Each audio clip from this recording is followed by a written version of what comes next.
नमस्कार, मैं डॉक्टर इंदिरा गोस्वामी, सह आचार्य गृह विज्ञान, एमएस कॉलेज बीकानेर से MA final year home science के स्टूडेंट्स के लिए एक विषय लेकर पुनः उपस्थित हूँ, जिसका शीर्षक है प्रसार शिक्षा के सिद्धांत। इसके पूर्व के वीडियो में हमने इसी विषय के अंतर्गत पहले चरण में कुछ सिद्धांतों की चर्चा की थी। आज इसी क्रम में हम आगे के सिद्धांतों की चर्चा करने जा रहे हैं।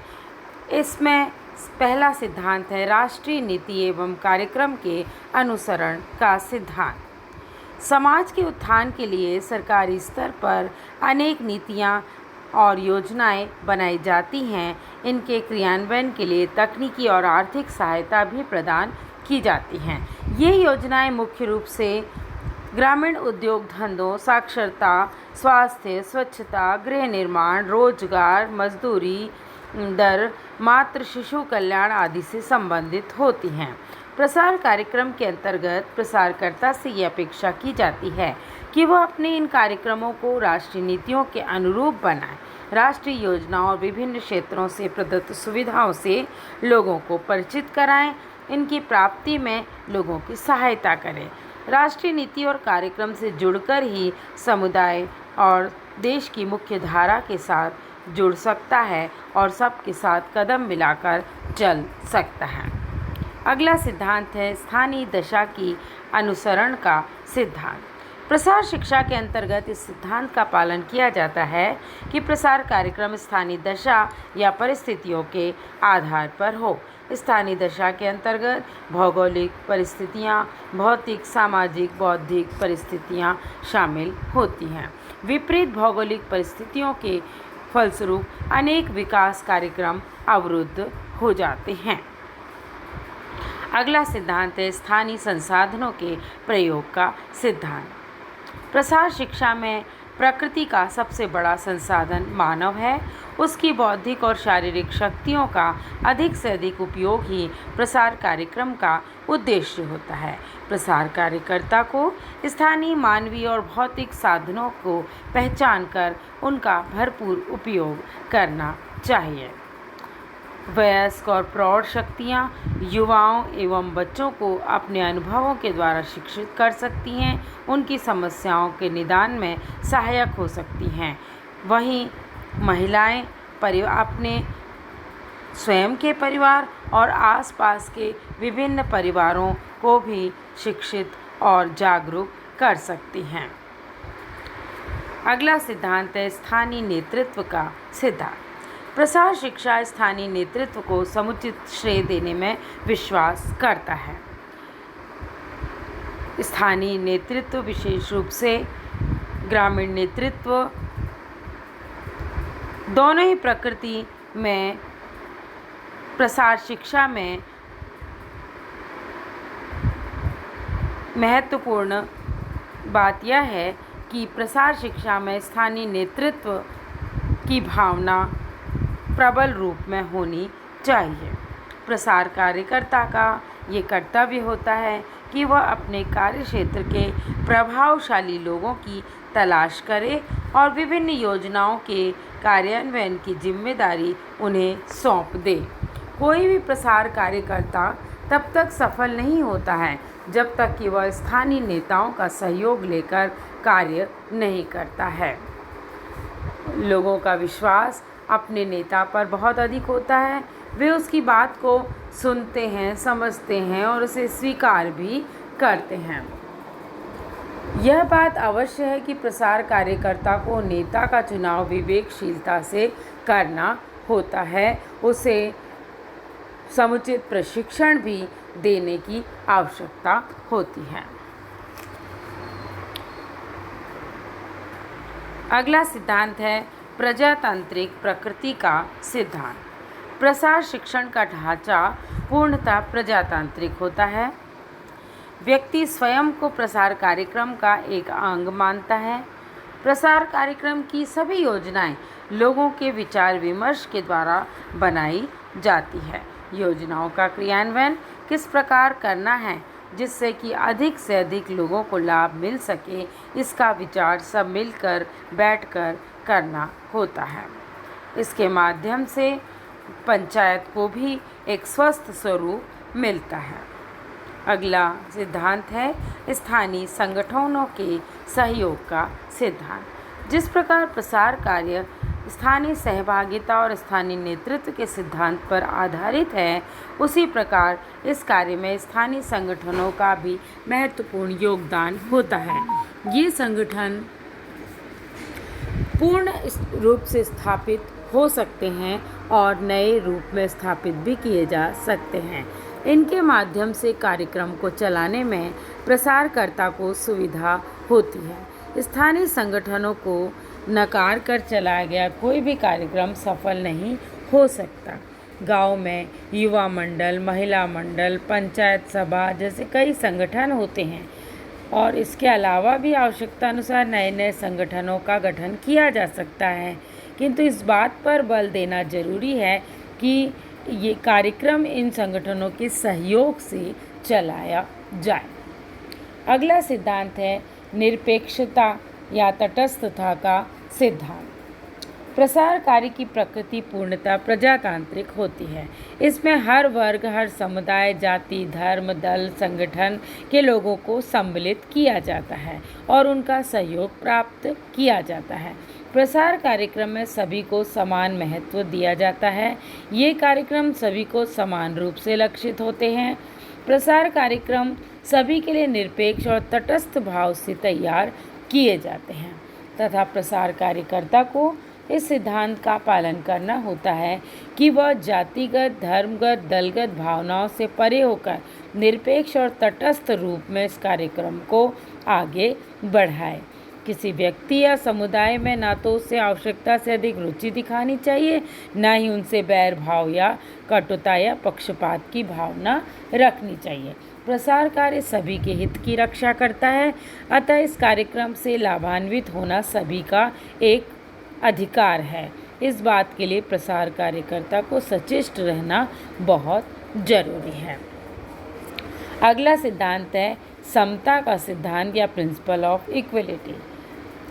समाज में विविध संप्रदाय, धर्म, जाति के लोग रहते हैं। इनके रीति रिवाज, मान्यताएं, परंपरा, संस्कृति में पर्याप्त अंतर होता है, किंतु आगे बढ़ने का सभी को एक समान अधिकार होता है, एक समान अवसर प्राप्त होने चाहिए।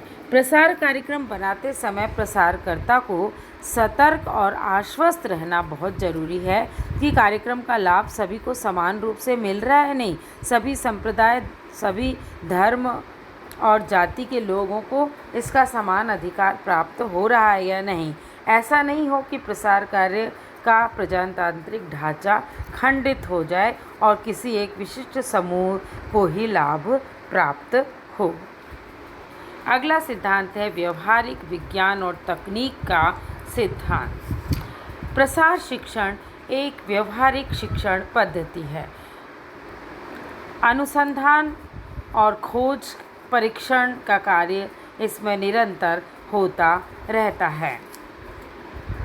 आधुनिक संयंत्रों की उपयोगिता, कार्य प्रणाली, कार्य सरलीकरण की प्रक्रिया, पोषाहार के कार्यक्रम, इन सभी से संबंधित सूचनाएं लोगों के निमित्त तैयार की जाती है और विशेषज्ञों, तकनीशियों और वैज्ञानिकों, शिक्षकों, प्रसार कार्यकर्ताओं और जनसंचार के माध्यमों के द्वारा इन्हें लोगों तक व्यवहारिक रूप में पहुंचाया जाता है।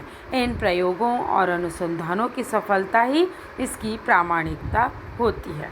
अतः प्रसार शिक्षा का यह सिद्धांत बहुत ही महत्वपूर्ण है कि नई नई पद्धतियों, नई नई जानकारियों, नई तकनीकों और सूचनाओं को लोगों तक पहुंचाया जाए, जिससे कि वे उनसे लाभान्वित हों और व्यवहारिक विज्ञान और तकनीक का भरपूर लाभ उठा सकें।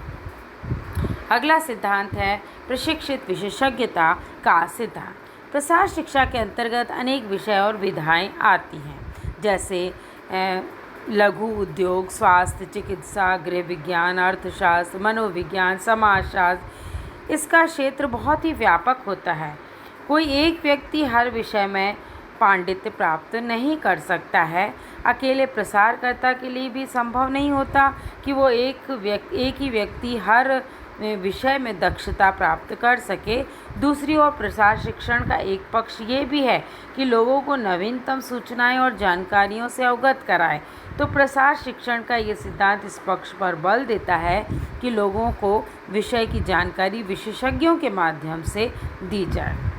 इस कार्य के लिए दो तरीके अपनाए जा सकते हैं। एक तो प्रसार कार्यकर्ता समय समय पर विशेषज्ञों को वहाँ पर भेज करके समुदाय में नई नई जानकारियों को प्रसारित करे, प्रशिक्षण दे और नई पद्धतियों और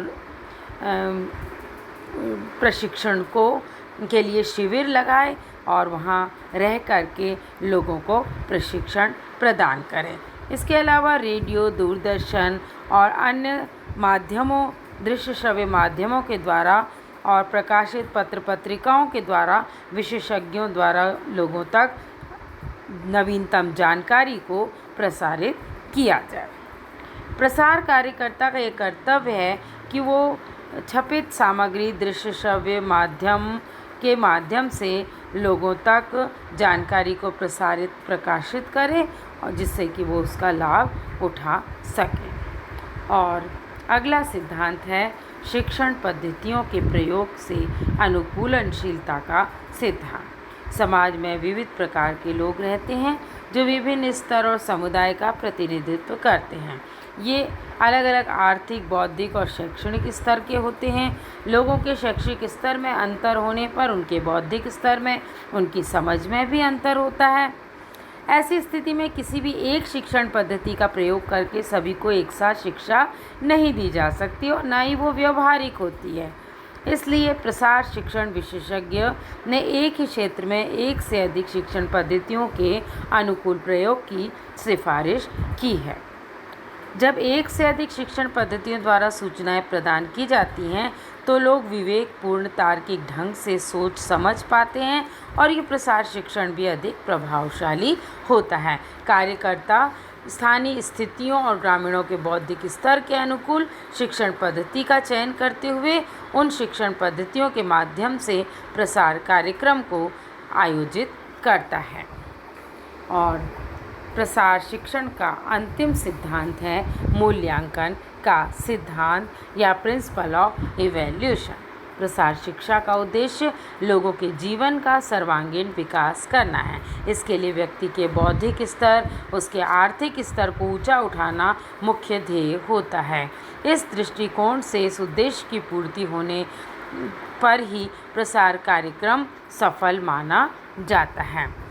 लोगों के दृष्टिकोण उनके मनोवृत्ति में वांछित परिवर्तन लाकर उनकी कार्य क्षमता को प्रभावित करना बहुत महत्वपूर्ण होता है। अतः प्रसार शिक्षा के सिद्धांत में मूल्यांकन का सिद्धांत बहुत ही विशिष्ट स्थान रखता है। अर्थात कार्यक्रम की सफलता या असफलता इसे हम मूल्यांकन के द्वारा ही आंक सकते हैं। प्रसार शिक्षा की सफलता को मापना बहुत कठिन होता है, मगर प्रसार शिक्षण के प्रति लोगों का दृष्टिकोण क्या है, उन्होंने उनके संदेशों को किस हद तक समझा है, उनका कितना अनुसरण किया है, उनसे कितना लाभ प्राप्त किया है, इन बातों की जानकारी मूल्यांकन के द्वारा प्राप्त की जाती है। लोगों का सकारात्मक रवैया कार्यक्रम की सफलता का द्योतक है। मूल्यांकन के अंतर्गत यदि कार्यक्रम की विफलता या असफलता लोगों की उनके प्रति उदासीनता के संकेत मिलते हैं तो प्रसार कार्यकर्ता को संबंधित कारण ढूंढने चाहिए और कार्यक्रम क्रियान्वयन में आवश्यकता अनुसार सुधार करना चाहिए। यदि आवश्यकता हो तो शिक्षण पद्धति में बदलाव भी किया जा सकता है।